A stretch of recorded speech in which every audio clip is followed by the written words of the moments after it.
कृष्णाय वासुदेवाय हरये परमात्मने प्रणतः क्लेशनाशाय गोविंदाय नमो नमः। हरे कृष्णा। आज की कथा में आप सभी भक्तों का हार्दिक स्वागत है। भगवान श्री कृष्ण और श्रीमती राधा रानी की कृपा सदैव आप और आपके समस्त परिवार पर बनी रहे। इससे पहले के सभी अध्याय सुनने के लिए आप सभी का बहुत बहुत आभार। और आज का अध्याय सुनने से पहले आप सुनेंगे भगवान के एक भक्त की बड़ी भोली सी कथा। जितने भी पुराण हैं या फिर जितने भी शास्त्र हैं, वेद हैं, सब में एक बात बहुत अच्छे से वर्णित है कि भगवान श्री हरि विष्णु को अपने भक्त बहुत प्रिय हैं। ठाकुर जी को अपने भक्तों से बड़ा प्रेम होता है। और भगवत गीता में भगवान ने स्वयं भी कहा है कि ज्ञान से, भक्ति से या फिर तपस्या से मेरे दर्शन पाना अत्यंत दुर्लभ है, लेकिन प्रेम के द्वारा, निर्मल प्रेम के द्वारा भक्त मुझे पा लेते हैं। और इस विषय में बहुत सारी सत्य कथाएं भी प्रचलित हैं। मतलब ऐसा नहीं है कि सिर्फ पुराणों में ही हमें भगवान की भक्ति का अनुभव मिलता है या फिर वर्णन मिलता है, बल्कि भक्ति और प्रेम से बहुत सारे भक्तों ने इस युग में भी भगवान के दर्शन किए हैं और उनकी साक्षात लीला का अनुभव भी किया है। ऐसी ही एक कथा है मुंबई की, मुंबई के धुवान गांव की। एक भक्त थे धन्ना जाट। धन्ना जी का जन्म हुआ था मुंबई के पास ही धुवान गांव में एक जाट घराने में।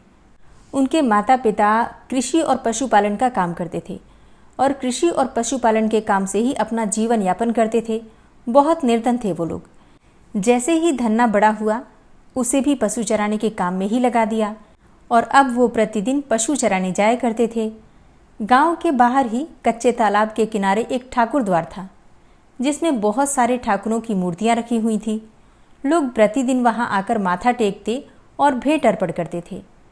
धन्ना पंडित को ठाकुरों की पूजा करते, स्नान करवाते और घंटियां खड़काते रोज देखा करते थे। अब बुद्धि कम थी उनके पास, छोटे भी थे उम्र में, इसलिए समझ नहीं पाते थे। लेकिन एक दिन उनके मन में ये विचार आया कि चलकर देखते हैं कि यह है क्या। फिर ठाकुर द्वार के पास जाकर उन्होंने पंडित जी से पूछ ही लिया कि आप मूर्तियों के आगे बैठकर क्या करते हैं। तब पंडित ने कहा कि ठाकुर जी की सेवा करते हैं। धन्ना ने पूछा कि इससे क्या होता है। तब पंडित जी ने कहा कि सेवा करने से मनोकामनाएं पूर्ण होती हैं। अब धन्ना को तो बड़ा आश्चर्य हुआ और उसे अच्छा भी लगा, क्योंकि अपनी समस्या का समाधान मिल गया उसे। धन्ना ने कहा कि अगर इससे मनोकामनाएं पूर्ण हो जाती हैं तो ये ठाकुर मुझे भी दे दो। अब पंडित जी थोड़े परेशान हो गए, लेकिन धन्ना जाट तो जिद पे ही अड़ा रहा कि ये ठाकुर मुझे चाहिए, क्योंकि इससे मेरी सारी समस्या का समाधान हो जाएगा। इससे मनोकामनाएं पूर्ण हो जाती हैं।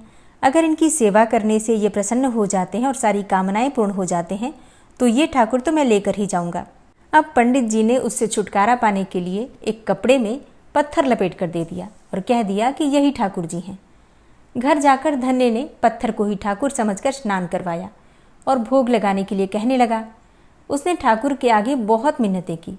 धन्य ने कसम खाई कि यदि ठाकुर जी आप नहीं खाएंगे तो मैं भी भूखा ही रहूंगा। उसका ये प्रण देखकर प्रभु प्रकट हुए तथा रोटी खाई और लस्सी पी। इस प्रकार धन्य ने अपने भोलेपन में पूजा करने और साफ मन से पत्थर में भी भगवान को पा लिया। जब धन्य को लगन लगी, उस समय उसके माता पिता बूढ़े हो चुके थे और वह अकेला नवयुवक था। उसके मन में ये विचार आया कि ठाकुर को पूजा करके यदि खुश कर लिया जाए तो सब कुछ हासिल किया जा सकता है, तो उसे अवश्य ही यह करना होगा, जिससे कि घर की गरीबी चली जाए तथा सुख आए। ऐसा सोचकर ही वह पंडित जी के पास गया। अब पंडित ने पहले तो ठाकुर देने से मना किया कि वो ठाकुर की पूजा अकेले नहीं कर पाएगा। दूसरा, तुम अनपढ़ भी हो। तीसरा, ठाकुर जी मंदिर के बिना कहीं नहीं रहते और ना ही प्रसन्न होते हैं, इसलिए तुम जिद मत करो और खेतों की संभाल करो। ब्राह्मण का धर्म है पूजा पाठ करना और जाट का कार्य है अनाज पैदा करना। इस प्रकार से पंडित जी ने उसे बहुत सारी बातें कहकर समझाने की कोशिश की, परंतु धन्ना तो टस से मस नहीं हुआ। अपनी पिटाई के डर से पंडित जी ने जो शालिग्राम मंदिर में फालतू पड़ा था उठाकर धन्य को दे दिया और पूजा पाठ की विधि भी बता दी। अब तो पूरी रात धन्य को नींद नहीं आई। वह पूरी रात सोचता रहा कि ठाकुर जी को प्रसन्न कैसे करेगा और उनसे क्या मांगेगा। सुबह उठकर अपने नहाने के बाद उसने ठाकुर जी को स्नान कराया और भक्ति भाव से बैठकर लस्सी, रिड़की और रोटी पकाई। उसने प्रार्थना की कि हे प्रभु, भोग लगाओ, मुझ गरीब के पास रोटी, मक्खन और लस्सी ही है और कुछ नहीं है। जब और चीज़ें दोगे तब आपके आगे रख दूंगा। वह बैठा और ठाकुर जी को देखता ही रहा। अब पत्थर भोग कैसे करे? पंडित जी तो भोग का बहाना बनाकर सारी सामग्री घर ले जाते थे, पर भले बालक को इस बात का ज्ञान कहाँ था। वो तो व्याकुल हो गया और व्याकुल होकर कहने लगा कि क्या आप जाट का प्रसाद नहीं खाते? दादा तो इतनी देर नहीं लगाते थे। दादा अर्थात जो पहले वो पत्थर लेकर आया था, उसकी बात उसने की। शालिग्राम से कहने लगा कि यदि आज आपने प्रसाद नहीं खाया तो मैं तो मर ही जाऊंगा, लेकिन आपके बगैर नहीं खाऊंगा। प्रभु जानते थे कि यह मेरा निर्मल भक्त है, छल कपट जानता नहीं है, तो अब तो प्रकट होना ही पड़ेगा।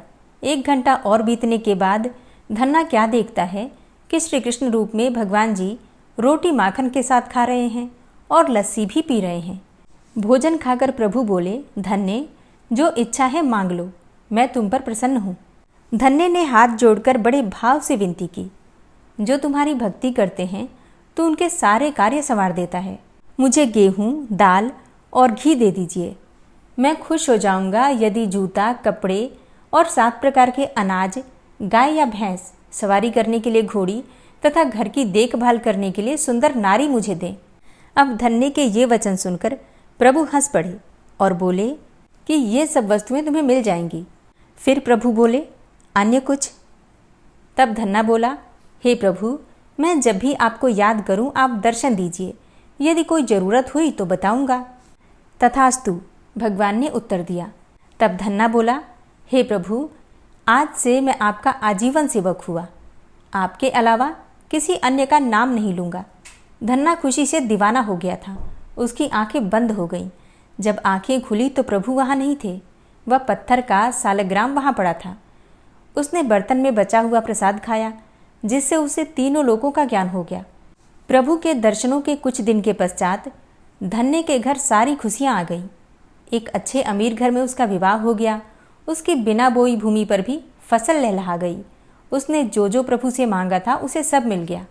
किसी ने धन्य को कहा, चाहे प्रभु तुम पर प्रसन्न हैं, तुम्हें फिर भी गुरु धारण करना चाहिए। उसने स्वामी रामानंद जी का नाम बताया। एक दिन अचानक ही रामानंद जी उधर से आ निकले। भक्त धन्य ने दिल से उनकी खूब सेवा की तथा दीक्षा की मांग की। रामानंद जी ने उनकी विनती स्वीकार कर ली और दीक्षा देकर धन्य को अपना शिष्य बना लिया। धन्ना भगवान के नाम का सुमिरन करने लगा। प्रभु की भक्ति निष्काम भाव से की जाए या फिर सकाम भाव से, अगर निश्चल मन से की जाए तो निश्चय ही भगवान प्रसन्न होते हैं और भक्तों की समस्त मनोकामनाएं भी पूर्ण करते हैं और अपनी भक्ति का अविरल आशीर्वाद भी देते हैं। तो आज की कथा आपको कैसी लगी कमेंट बॉक्स में ज़रूर बताइए।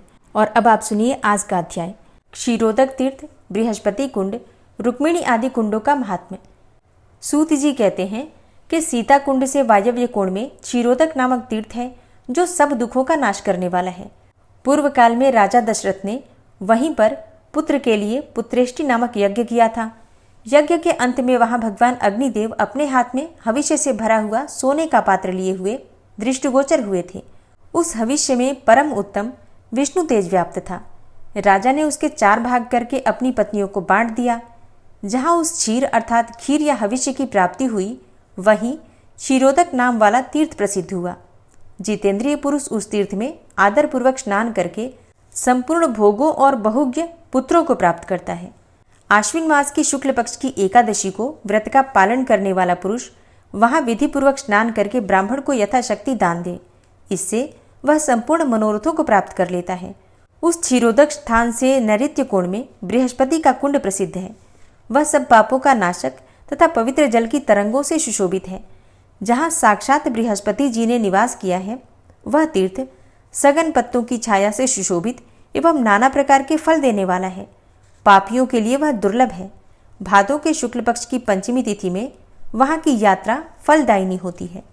अन्य समय में भी बृहस्पति के दिन उसमें किया हुआ स्नान बहुत फलदायक होता है। जो मनुष्य वहाँ भगवान विष्णु तथा बृहस्पति का पूजन करता है, वह सब पापों से मुक्त होकर वैकुंठ धाम में आनंद का अनुभव करता है। उसके दक्षिण भाग में परम उत्तम रुक्मिणी कुंड है, जिसे श्री कृष्ण की प्रियतमा महारानी रुक्मिणी देवी ने स्वयं निर्माण कराया था। उस समय भगवान विष्णु ने स्वयं ही उस कुंड के जल में निवास किया था। पत्नी के स्नेह से वर देकर भगवान ने उस कुंड के महत्व को और बढ़ा दिया है। मनुष्य को चाहिए कि वह मन और इंद्रियों को संयम में रखकर वहाँ स्नान, दान और वैष्णव मंत्र से होम, ब्राह्मण पूजन तथा भगवान विष्णु का अर्चन करे। कार्तिक मास की कृष्ण पक्ष की नवमी को वहाँ की वार्षिक यात्रा करनी चाहिए। इससे सब पापों का नाश होता है। यात्रा करने वाला मनुष्य रुक्मिणी और श्री कृष्ण की प्रीति के लिए अपनी शक्ति के अनुसार दान दे। वहाँ पर शंख, चक्र, गदा एवं पद्म धारण करने वाले भगवान लक्ष्मीपति का इस प्रकार ध्यान करना चाहिए। भगवान के श्री अंगों में पीताम्बर शोभा पा रहा है। वे वनमाला पहने हुए हैं और नारद आदि ऋषि उनकी स्तुति करते हैं। मस्तक पर मुकुट शोभा पा रहा है तथा वे इंद्र, नीलमणि आदि दिव्य रत्नों के आभूषणों से विभूषित हैं। वक्षस्थल में कौस्तुभ मणि प्रकाशित हो रही है, जो समस्त कामनाओं एवं फल की प्राप्ति कराने वाली है। भगवान की अंग कांति अलसी के फूलों की भांति श्याम है। उनके नेत्र कमल दल के समान परम सुंदर हैं। इस प्रकार ध्यान करने पर मनुष्य निस्संदेह संपूर्ण मनोरथों को पा लेता है और इहलोक में सुख भोग कर भगवान के लोक में आनंद का अनुभव करता है। रुक्मिणी कुंड के वायव्य कोण में धनयक्ष नाम से प्रसिद्ध उत्तम तीर्थ है। पूर्व काल की बात है, विश्वामित्र मुनि ने राजसूय यज्ञ करने वाले राजा हरिश्चंद्र से दान में सारा राज्य ले लिया था। तत्पश्चात वह सब राज्य और धन एक यक्ष के संरक्षण में दे दिया। किसी समय परम बुद्धिमान विश्वामित्र मुनि उस यक्ष पर प्रसन्न हुए और बोले, हे यक्ष, यह तीर्थ धनयक्ष के नाम से प्रसिद्ध होगा। यहाँ नवोनिधियों का पूजन करने से मनुष्य इहलोक में सुख और परलोक में आनंद का अनुभव करता है। महापद्म, पद्म, शंख, मकर, कच्छप, मुकुंद, कुंद, नील और खर्व ये 9 निधियाँ हैं। इन सब का इस कुंड में निवास होगा। यहाँ जल में निधि लक्ष्मी का पूजन करना चाहिए। माघ मास की कृष्ण पक्ष की चतुर्दशी को यहाँ की वार्षिक यात्रा करनी चाहिए। उस समय स्नान और पितृतर्पण विशेष रूप से करने चाहिए। धनयक्ष तीर्थ से उत्तर दिशा में वशिष्ठ कुंड नामक विख्यात तीर्थ है, जो सदा सब पापों का नाश करने वाला है। वहाँ तपोनिधि वशिष्ठ और निर्मल व्रत वाली अरुंधति जी का नित्य निवास है। उसमें आलस्य छोड़कर जो बुद्धिमान पुरुष स्नान और विशेष रूप से श्राद्ध करता है, उसे उत्तम पुण्य की प्राप्ति होती है। वहाँ वशिष्ठ और वामदेव जी का यत्नपूर्वक पूजन करना चाहिए। पतिव्रता अरुंधति देवी वहाँ विशेष रूप से पूजनीय है। उस तीर्थ में विधिपूर्वक स्नान और यथाशक्ति दान करना चाहिए। जो उसमें स्नान करता है वह वशिष्ठ के समान होता है। भाद्रपद मास की शुक्ल पक्ष की पंचमी तिथि को विधिपूर्वक मन और इंद्रियों को संयम में रखते हुए वहाँ की वार्षिक यात्रा करनी चाहिए और प्रयत्नपूर्वक श्रद्धा से भगवान विष्णु की पूजा करनी चाहिए। ऐसा करने वाला मनुष्य सब पापों से शुद्धचित्त होकर भगवान विष्णु के लोक में जाता है। वशिष्ठ कुंड से पश्चिम दिशा में सागर कुंड के नाम से विख्यात एक तीर्थ है, जो कि संपूर्ण कामनाओं और मनोरथों की सिद्धि देने वाला है।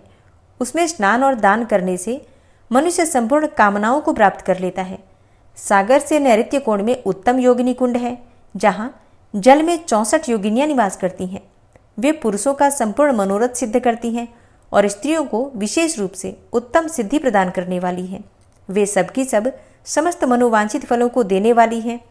योगिनी कुंड से पूर्व परम उत्तम उर्वशी कुंड है, जिसमें स्नान करने वाला पुरुष स्वर्ग में उर्वशी को प्राप्त करता है। यहाँ स्नान करके मनुष्यों को भगवान विष्णु का पूजन करना चाहिए। ऐसा करने वाला विद्वान पुरुष सदैव विष्णु लोक में निवास करता है। वह स्त्री हो या पुरुष, सब मनोरथों को पाता है। उर्वशी कुंड के दक्षिण भाग में उत्तम घोषार्क कुंड है, जो सब पापों का नाश करने वाला है। वहाँ स्नान और दान करने से मनुष्य सूर्यलोक में प्रतिष्ठित होता है। घाव से युक्त, कोढ़ी, निर्धन अथवा दुख से घिरा हुआ जो कोई भी मनुष्य वहाँ विधिपूर्वक स्नान करता है, वह संपूर्ण कामनाओं को प्राप्त कर लेता है। विशेषतः रविवार को वहाँ आदरपूर्वक स्नान करना चाहिए। रविवार के साथ यदि सप्तमी तिथि का भी योग हो तो वहाँ का स्नान बहुत फलदायक होता है। घोष नामक एक राजा ने किसी समय उस तीर्थ में स्नान और संध्या करते हुए मुनियों को देखा। तब उसने भी विधिपूर्वक आचमन करके स्नान किया और स्नान करते ही राजा का शरीर दिव्य हो गया। उनका मन आनंद से परिपूर्ण हो गया। तब मुनियों से उस तीर्थ की महिमा जानकर राजा ने सूर्यदेव की प्रसन्नता के लिए स्तुति की। राजा बोले, हे देव देवेश्वर, हे भगवान सूर्य, आपका स्वरूप सच्चिदानंदमय है, आपको नमस्कार है। आप संपूर्ण जगत को उत्तम करने वाले तथा जगत को आनंद देने वाले सूर्यदेव को नमस्कार है। आप प्रभा के निकेतन तथा दिव्य रूपधारी हैं। तीनों वेद आपके ही स्वरूप हैं, आपको नमस्कार है। योग के ज्ञाता एवं सत्स्वरूप आप भगवान विवस्वान को नमस्कार है। आप सबसे परे हैं, परमेश्वर हैं और त्रिलोकी का अंधकार नष्ट करने वाले हैं, आपको नमस्कार है। आपका स्वरूप अचिंत्य है। आप प्रभा फैलाने वाले तेज से संपन्न हैं, आपको सदा नमस्कार है। आप योग प्रिय, योग स्वरूप और योग्यज्ञ हैं, आपको सदैव नमस्कार है। आप ओंकार रूप, वसटकार स्वरूप और ज्ञान रूप हैं, आपको नमस्कार है। यज्ञ, यजमान, हविष्य तथा ऋत्विज सब कुछ आप ही हैं, आपको नमस्कार है। आप संपूर्ण रोगों के नाशक, आत्मस्वरूप तथा कमलों को आनंद प्रदान करने वाले हैं, आपको नमस्कार है। आप अत्यंत कोमल और अतिशय तीक्ष्ण हैं, संपूर्ण देवताओं का पालन करने वाले, आपको नमस्कार है। आप यज्ञ भोक्ता, भक्त रक्षक तथा प्रिय स्वरूप हैं, आपको नमस्कार है। आप निरंतर प्रकाश देने वाले और समस्त लोगों के हितकारी हैं, आपको नमस्कार है। मैं आपके चरणों में प्रणाम करने वाला शरणागत भक्त हूँ। हे प्रभु, आज मुझ पर प्रसन्न होइए। इस प्रकार स्तुति करते हुए अपने भक्त राजा घोष पर भगवान सूर्य प्रसन्न हो गए और भक्त का प्रिय करने की इच्छा से सहसा ही प्रकट होकर बोले, हे राजेंद्र, तुमने जो यह स्तवन किया है, इसे जो मनुष्य पढ़ेंगे उन पर प्रसन्न होकर मैं उनके सब मनोरथों को पूर्ण करूंगा। यह स्थान आज से इस पृथ्वी पर तुम्हारे ही नाम से विख्यात होगा। जो यहाँ स्नान करेगा वह अपनी संपूर्ण कामनाओं को प्राप्त कर लेगा।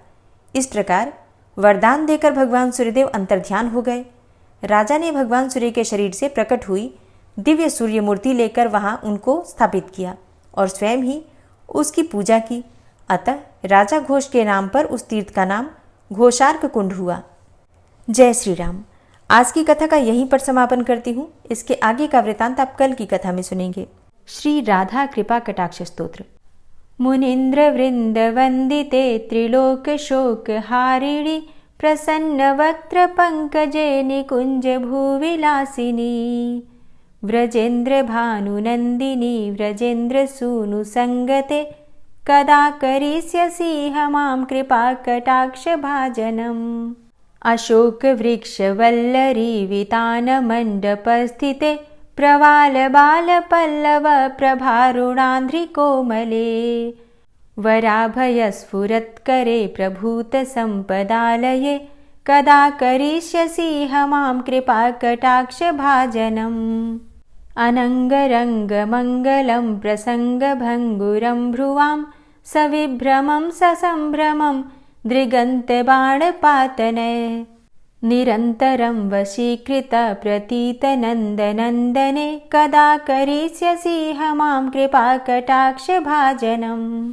तडित्सुवर्णचम्पक प्रदीप्त गौरविग्रहे मुख प्रभापरास्तकोटि शारदेन्दुमण्डले विचित्र चित्र संचरच्चकोरशावलोचने कदा करिष्यसि मां कृपा कटाक्ष भाजनम्।